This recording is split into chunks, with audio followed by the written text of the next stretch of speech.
Сайн бацхан уу, Руна ТV суугтаа тавтай морилцгоно. Өнөөдөр бид та бүхэнд бэлдсэн хэрэгээ ярихаасаа өмнө нэгэн бүтээгдэхүүний талаар танилцуулаад тэгэд ярьж эхлэе. Солонгос улсад сүүлийн үед олонний танил болон оддуудын дунд нэлээд алдартай болоод байгаа биеийн жинг бууруулахад дэмжлэг үзүүлдэг MaxGuard Pro гэдэг бүтээгдэхүүнийг танилцуулж байна. Энэхүү бүтээгдэхүүн нь хоол идсэний дараа цусан дахь сахарын хэмжээг тэнцвэржүүлэх, мөн дасгал хөдөлгөөн хийх эсвэл хоолны дэглэм бариад эрч хүчээ алдаж ядарсан хүмүүст эрч хүч нөхөх, мөн хөссөн хоолоо идснийхээ дараа тус бүтээгдэхүүнийг хэрэглэснээр өөх тос нүүрс усыг задлан биеийн торимтлуулахгүйгээр жин хасахад тусалдаг бүтээгдэхүүн байна.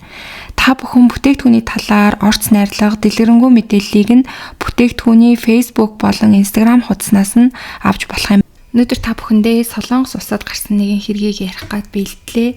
1990 оны 6 сарын 2-ны өглөөний 2 цаг 40 минутын үед Сөүлийн Сумпад үүргийн Сунун орон сууцны 12 давхурт амьдардаг 40 настай Ким өвгтэй эрэгтэй согтуу найган гэрлүүгээ ирдэг. Түүний талаар товчхон өгүүлэхэд тэр үед тэрээр гадаад дотоодын компаниудын хооронд зуучлан ажилладаг, импорт экспортын зуучлалын салбарт ажилладаг байсан. 1980-ад оны үеэс эхлэн Солонгос улс 3 багийн эдийн засгийн өсөлтөнд орсон үе байсан. Энэ нь газрын тосны үн бага, хүүн бага, долларын ханш бага байсан үеийг хэлдэг. Үүний нөлөөгөөр эдийн засаг эрчимтэй өсөж, ялангуяа худалдааны салбар нь асар хурдтай хөгжиж байсан үеэсэн. Худалдааны хэмжээ өсөхийн хэрээр гадаад дотоодын компаниудыг холбодог зуучлагчдын орлогоч дагаад өссөн. Тухайн үед өнөөгийн шиг интернет, мэдээллийн ил тод байдал байгаагүй учраас ийм зуучлагчдын үүрэг маш чухал байсан. Гэрээ амжилттай байгуулвал 3%-аас 10% хүртэлх шимтгэл авдаг байсан бөгөөд Кимийн ажилтг компанич урьд өмнө байгаагүй их ашигтай үеийг өнгөрүүлж байсан болохоор тэрээр маш завгүй бас дансандаа ч их мөнгөтэй болсон байсан. Түүний эхнэр 37 настай Ий Согён мөн чадварлаг эмэгтэй. Тэр нэр хүндтэй эмэгтэйчүүдийн их сургуулийн эмзэн ангийг төгсөж өөрийн эмийн сангаа байгуулан ажилуулдаг нэгэн байсан. Их сургуулийнхаа наадам дээр хүртэл Queen болж өргөмжлөл авч байсан үзэсгэлэнтэй амжилттай эмэгтэй. Ингэж Ким болон түүний эхнэр Согён хоёулаа өндөр боловсралтай, сайн удамтай, эдийн засгийн хувьд ч төгс мэт харагддаг. Тэр хоёр хүүхэдтэй, том охин нь 11 настай Ким Хаюн, бага нь 9 настай Ким Минсү. Хоёр хүүхэд нь хоёулаа сурлах сайтай, хүмүүжлтэй. Тиймээс эргэн тойрных нь тэднийг үнэхээр төгс гэр бүл гэж боддог. За ингээд 6 сарын 2-ны өдөр юу болсон бэ гэхээр тэр өдөр Ким ажлын хамт олонтойгоо архиуж уулзалтанд оролцсон. Арх 4 дахь шат хүртлээр үргэлжилсэн тул тэр бараг юу ч санахгүй болтлоо согтсон. Яаж гэртээ ирснээ ч санахааргүй хэмжээнд согтсон. Тэр арай гэж гэртээ орж ирэхэд эхнэр нь түүнийг түшиж унтлагын өрөө рүү оруулан Согён буюу эхнэр нь дэвсгэр засаж өгөөд нөхрийнхөө костюм оймсыг нь тайлаад хүүхдүүд унтчихсан байна, чимээгүйхэн унтаарай гэж хэлээд өөрөө зочны өрөө рүү гардаг. Түүнээс хойш 3 цаг 20 минут өнгөрч өглөөний 6 цагт нөхөр Ким ихэд аман цанган сэрдэг.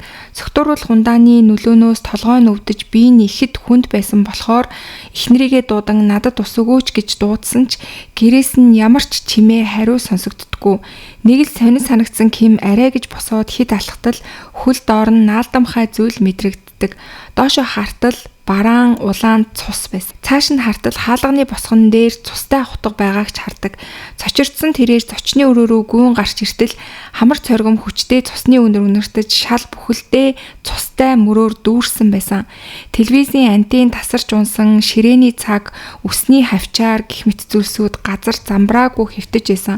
Энэ бүх эмх замбраагүй байдлын дунд эхнэр Согён нь цусанд будагдан унсан байдалтай. Бүх бие нь хутганы олон шархтай, аимшигтай байдалтайгаар хэвтэж байдаг. Тэр агшинд Ким хүүхдүүд гэж зочин хүүхдүүдийнхаа өрөө рүү гүйж ортол охин Хаюн, хүү Минсү хоёр ч гэсэн хоёулаа хутгалуулан нас орсон байдалтай хэвтцгээж байсан. Ким ойролж чарлан яаралтай 2011 тоотод амьдардаг танилынхаа гэрлүү гүйн орж тусламж хүсдэг. Ингээд цагдаад мэдэгдсэний дараа тэр дахин гэр рүүгээ буцаж орсон бөгөөд мөн хадам ээждээ уцтаж болсон явдлаа мэдэгддэг. Өглөөний 10 цагт цагдаа нар хэргийн газарт ирснээр мөрдөн шалгах ажиллагаа эхэлдэг. Юуны өмнө тэд дээрэн байсан байж магадгүй гэж сэжиглсэн гаднаас хүн хүчээр нэвтэрсэн уул мөр байгаа эсхийг шалгахад Үүдний хаалга дотроосоо түгжээтэй цонх хийн хоолой гадны талаасаа нэвтэрсэн ямар ч уулмөр байхгүй. Түүнээс гадна гэр дотор нь эд зүйлс нь унаж сүйдсэн байсан ч алга болсон үнэт эдлэл мөнгө огт байгаагүй. Өөрөөр хэлбэл дээрэмчний хэрэг гэхэд нэг л нийцэхгүй харагдаж байсан. Нөгөө талаар хохирогчид бүгд унтлагын хувцастай байсан нь тэд унтаж байхдаа халдлага дүрцсэн болохыг нь харуулж байсан. Тэгэхээр гадны хүмүүс гэр дотор байсан хэн нэгэн үйлдсэн байх магадaltaйг бас харуулж байсан. Тэгээ энд болохоор нэг том асуулт гарч ирсэн. Хоёр жаахан хүүхдийг хүртэл ийм харгас хэрцгийгээр алсан мөртлөө насанд хүрсэн эрэгтэй Кимд яагаад нэг ч халдлага хийгээгүй вэ гэдэг сэжиг гарч ирдэг. Ингээд цагдаагийн сэжиг нөхөр Ким рүү чиглэдэг. Тэр өдрийн явдлыг нарийн харвал Ким шөнийн 2 цаг 40 минутанд гэртээ ирсэн. Тэр үед эхнэр нь өөрөө хаалгаа онгойлгож өгсөн. Харин цогцснууд өглөөний 6 цагт олцсон. Өөрөөр хэлбэл гэмт хэрэг шөнийн 2 цаг 40 минутаас 6 цагийн хооронд болсон байх ёстой. Цагдаа нар энэ хугацаанд ямар нэгэн дуу чимээ сонссон хүн байгаа эсхийг эргэн тойрны хуршүүдээс нь асууж эхэлтэл байрны хамгаалагч санаанд оромгүй зүйл ярьж эхэлдэг. Тэр шөнө Ким гэртээ орсны дараахан шөнийн 2 цаг 45 минут орчим эмэгтэй хүний болон хүүхдүүдийн орилох дуу 7-8 удаа сонсогдсон. Би санаа зовоод орцны бүртгэл шалгаад айлуудыг тогшиж явсан. Кимийн гэрийн хаалгыг ч тогссон. Тэгтэл хин ч онгоолгоогүй. Энэ байшингийн бүтцтэй харьцуулж үзвэл зочны өрөөнөөс тийм орилох дуу гарч байхад унтлагын өрөөндөөс Ким сонсоогүй байх боломжгүй. Гэтэл Ким орилох дуу бүхэл хамгаалагч хаалга тогших чимээгч сонсоогүй гэж цагдаад мэдүүлсэн. Тэр хитрхи их согцсон юу ч санахгүй байна гэж хэлсээр л байсан. Тэгэл дараагийн шалгалтаар Кимийн бугын цагнаас бага хэмжээний цусны толб олддог. Мөн эвдэрсэн антен, унсан ширээний цаг, үсний хавчаар зэргийг нь хараад цагдаа нар нөхөр эхнэр хоёр маргалцсан юм биш үсттэй гэж таамаглаж эхэлдэг. Тэдний үдснээр Ким согтуу ирээд эхнэртэйгээ маргалдаж улмаар уурын сэдлэр эхнэр хүүхдүүдээ хөнөөсөн байж болох юм гэж тооцоолсон. Гэвч энэ таамгийг үгүйсгэх нэг зүйл байсан. Тухайн үед Ким цагаан цамц цагаан өмд өмссөн байсан ч дээр нь ганц тусал цусч байгаагүй. Эхнэр хоёр хүүхэд нь бүгд олон удаа хутгалуулж маш их цус алдсан байхад хэрв тэр алуурчин байсан бол цус огт өсрөхгүй байх боломж ерөөсөө байхгүй. Ингээд цагдаа нар алсныхаа дараа усанд орсон байж магадгүй гэж шалгахын тулд тэр орой урссан цуснд шинжилгээ хийж үзэхэд ямар ч цусны уул мөр илрээгүй. Үүний дараа ч цагдаа нар Кимийг с ิจ гнээр үзэн төвлөрөнс шалгасан ч эцэст нь баттай яллах зүйл ерөөсөө олдоогүй. Түүний мэдүүлэг доктортой яг нэг хэвэн байсан. Бас ойр хавийн хүмүүс ч гэр бүлийн дотор хүчирхийлэл том маргаан байсан гэдгийг ерөөсөө мэдээгүй гэж хэлцгээдэг. Ингээд үлдсэн хамгийн чухал зүйл нь цогцсонд задлан шинжилгээ хийх байсан. Том охин хааюун нийт 3 удаагийн халдлагад өртөж зүрх илгэн цоорсон. Зүүн гар баруун мөрөн дээрээ хамгаалах үедээ үүссэн шарахтай. Харин хүү Минсү бүр илүү олон шарахтай байсан. Тэр хутгаар 4 удаа, бас савхаар 9 удаа хатгуулсан. Ялангуяа хажуу хэсэгт нь төвлөрсөн шарахтай гар хөлөндөө мөн хамгаалах оролдлогын ул мөрөөд үүссэн байсан. Өөрөөр хэлбэл хааюун Минсү хоёрын аль аль нь хоёулаа хутгалуулсан гэсэн үг. Гэвч ээж Сугёны задлангийн дүн бол арай өөрөөсөн. Тэр нийт 14 удаа хутгалуулсан бөгөөд түүний 7 цээжийг нь нэвтэлж, нэг нь зүрхийг нь, нэг нь баруун уушгийг нь үлдсэн 5 нь илгийг нь шархтуулсан байсан. Гэхдээ гар хөл дээр нь хамгаалах шарах сорив огт байгаагүй. Ер нь хин нэгэн хутгаар олон удаа дайруул хүн өөрийгөө хамгаалах оролдлого заавал хийдэг. Тиймээс хамгаалах шарах үлдэх нь бол энгийн. Мөн халдагчийн хүчний хэмжээ чиглэл тогтворгүй байдаг учраас шархны гүн өнцөг янз бүр байдаг. Харин Сугёны шархнуудын гүн чиглэл нь нэг адилхан хэмжээтэй жигд байсан. Тэгээ эндээс болохоор нэг боломжит хувилбар гарч ирсэн нь өөрийгөө гэмтээсэн байж болох явдал гэж үзсэн. Ихэнхдээ хүн нэг гараараа өөрийгөө хутгалбал ижил өнцгөөс ижил гүнтэй шархнууд үүсдэг. Гэвч амиа хорлохыг оролцсон тохиолдолд ихэнхдээ эргэлзээний шарх гэж нэрлэгддэг гүн бус олон сорив илэрдэг. Учир нь өөрийгөө хутгалах үед хүн төрөлхтний төрлөх эсэргүүцэл өвдөлтөө сайх мэдрэмжээс болж шууд гүн хатгаж чаддаггүй. Гэтэл Сугёны биед тийм эргэлзээний шарх огт байгаагүй. Ингээд дүгнэж үзвэл тухайн үеийн шинжээчид Сугён сэтгэл санааны хүнд байдалд орж уур бухимдлаа дийлэлгүй өөрийгөө болон хүүхдүүдээ хөнөөсөн байх магадлал таамаг байна гэдгийг бас төвшүүлж эхэлдэг. Энэ таамгийг дэмжих мэт олон зүйл гарч ирдэг. Унтлагын өрөөнд байсан утган дээрх хурууныхын сугионых байсан. Шалан дээрх цустай мөрнүүд ч бүгд сугионых. Хамгийн шийдвэрлэх зүйл нь нас орох үедээ Минсүү гараа чанга атгсан байсан бөгөөд дотор нь гэмт итгээдийн үс байсан. Тэр нь бол ээж сугионых нь үс байсан. Эдгээр баримтанд тулгуурлан цагдаа нар тэр шөнийн явдлыг ингэж таамагладаг. Шөнийн 2 цаг 45 минутанд согтуу орж ирсэн нөхөр эхнэр хоёр маргалтсан. Нөхөр согтуу байсан тул удалгүй шууд унтаад өгсөн. Харин эхнэрийнх нь уур нь тайлагдаагүй тул нөхрөөсөө өшөө авахын тулд хүүхдүүдээ алж дараа нь өөрөө май игүтгэхээр шийдсэн. Үүний зэрэгцээ бүхнийг нөхрийнхөө хийсэн мэт харагдуулахын тулд хутгийг унтлагын өрөөнд үлдээгээд өөрөө зочны өрөө рүү гарч ирээд нас барсан гэсэн таамгийг төвшүүлдэг. Гэвч энэ гэр бүлийг мэддэг хүмүүс бол энийг нь бүгд эсэргүүцэжсэн. Сугион хүүхдүүдтэй амьшигээ хайртай байсан.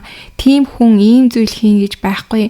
Нөхөр нь ч эхнэрээ ийм зүйл хийх шалтгаан байхгүй гэж өөрөө хэлжсэн. За тэгээ энэ үед болохоор хэвлэл мэдээллүүдийн нуныг таамаг хүчтэй тархсан. Энэ нь цусны бүлэгтэй холбоотой. 2 жилийн өмнө Минсүү баг сургуулийн 1-р ангид ороод сурлагын дэвтрээ гэртээ авчирсан.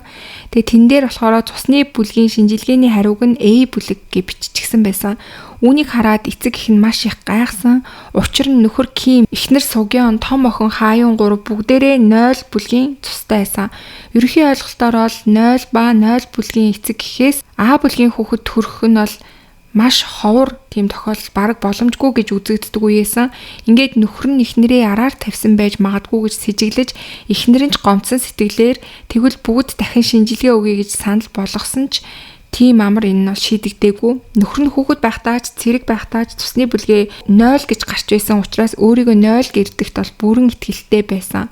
Сугионч дахин шинжилгээ өгөөд 0 бүлгийх гэж гарсан байгаа. Тэгэхээр яагаад хүн A бүлэгтэй байсан бэ? Өөр хүн хүүхэд юм биш үз гэсэн эргэлзээ үүсэж үүнээс болж нөхөр нь эхнэрээ байн ажиглаж харддаг, эмийн сангийнх нь орчим нуугдаж ажигладаг, согтуу үедээ бүр гар хүрэх хэмжээнд хүрсэн салах тухай яриа гарч байсан гих мэтчлэнгийн иймэрхүү яг ор үндэсгүй гэрчийн мэдүүлэггүй юм таамаглалууд бол хэвлэл мэдээлэлээр маш ихээр тархаж эхэлсэн. Тэгээ хэвлэл мэдээллийнхний үдчихсэн таамгаар бол Ким тэр шөнө цусны бүлгийн асуудлаар эхнэртэйгээ маргалдаж гар хүрч Сугион ийм амьдралаас талхаж туйлдаад туйлын сонголт хийсэн баха гэж үздэгсэн. Мөн Минсүүгийн шарх охиныхоос илүү олон удаа байсан нь эцэг нь биш гэсэн сэтгэлийн хямралтай холбоотой байсан байж магадгүй гэж хүртэл хэвлэлийнхэн бичцгээжсэн. Гэвч энэ бүхэн бол илт ташаа мэдээлэлсэн тухайн хэргийг шалгасан Каннамын цагдаагийн газар Сугион яагаад амиа хорлох сонголт хийснийг эцэслэн тогтоож чадаагүй. Үнэндээ бол нөхөр нь хий харталтай улмаас эхнэрээ мөрдөж мөсгсөн гэсэн ямар ч нотлохоо байхгүй. Гэр бүл танилуд нь ч гэсэндээ эдний гэр бүлийн харилцаа үнэхээр сайн байсан гэж мэдүүлжсэн. Мөн хэвлэлүүд Минсүүгийн 1-р ангийн эхний улирлын сурлагын дэвтэр дээр цусны бүлэг бичээстэй байсан гэж мэдээлсэн боловч бодит байдал дээр тэр дэвтэр дээр тийм зүйл огт байгаагүй. Мөн үүгээр зогсохгүй аав нь хэдийгээр 0 бүлгийн тустай гэж үзэжсэн ч сүүлд өгсөн шинжилгээгээр A бүлгийн тустай гэдэг нь бол тодорчсон. Тэгээ өөрийнхөө хүү гэдгийг бол мэдчихсэн тийм үеийн байсан байгаа. За тэгээ цагдаа нарын үзэж байгаагаар бол Сугион буюу ээж нь энэ хэрийг үйлсэн гэж үзэжсэн. Үүний талаар нөхөр нь нэг хүнд ярьсан бас нэг гэрчлэл гарч ирсэн. Эхнэр нь хувьцаанд хөрөнгө оруулаад алдагдал хүлээсэн мөн жолооны сургалтанд явж байхдаа бэлгийн хүчирхийлэлд өртсөн байж магадгүй гэсэн зүйлийг Ким найздаа ярьсан байсан. Гэхдээ энэ мөн л нөхрийн нэг талын мэдүүлэг төдий. Сугион ямар ч гэрээслэл үлдээгээгүй учраас түүний жинхэнэ сэтэл хизээч тодорхой болоогүй. Эцэст нь Каннамын цагдаагийн газар хэргийн гол сэжигтэн гэгдэж бай. Сугион өөрөө нас барсан учраас эрүүгийн хэрэг үүсгэх боломжгүй гэж үзээд хэргийг хаасан. Дараа нь зүүн дүүргийн прокурорын газар дахин шалгасан ч мөн л ижил дүгнэлтэнд хүрсэн. Гэвч Сугионы ээж бол энэ дүгнэлтийг огт хүлээн зөвшөөрөөгүй. Түүний хувьд тайлагдчихгүй сэжигтэй зүйл хэтэрхий олон байна гэжсэн. Ингээд 1991 оны 2 сард тэр жинхэнэ гэмт этгээдийг олж тогтоохын тулд дахин мөрдөн шалгах ажиллагаа явуулахыг хүсэж үндсэн хуулийн цэцэд өргөдөл гаргасан. 17 сарын дараа буюу 1992 оны 7 сард үндсэн хуулийн цэц цагдаагийн шийдвэр үндэслэлтэй хэрэгтэй байна гэж дүгнсэн. Гэхдээ сонирхолтой нь тэр шийдвэрийн бичигт энэ хэргийн олон эргэлзээтэй талыг ердийнхөөс онцгой дэлгэрэнгүү дурдсан байдаг. Өөрөөр хэлбэл шүүгчид хүртэл энэ хэрэгт үнэхээр хариултгүй олон зүйл байна гэдгийг хүлээн зөвшөөрсөн байсан. Тэдний дурдсан хамгийн том эргэлзээнүүдээс хэдийг нь авч үзвэл нэгдүгээрт сэтэл нь тодорхой биш. Хэрв нөхөртөө гомдолтой байсан бол салжиж болох байсан. Хүүхдүүдээ алж байхаар бүр согтож ухаангүй болсон нөхрөө алах нь илүү амар байх байсан байх магадлалтай. Гэтэл аимшигээ хайрладаг хүүхдүүдээ алсан шалтгаан нь тайлагдаагүй. Хоёрдугаарт задлангийн дүнэлтээр Сугён 15 удаа хутгалуулсан, үүний 7 зүрх уушиг илгийг нэвтэлсэн хүн шарах байсан.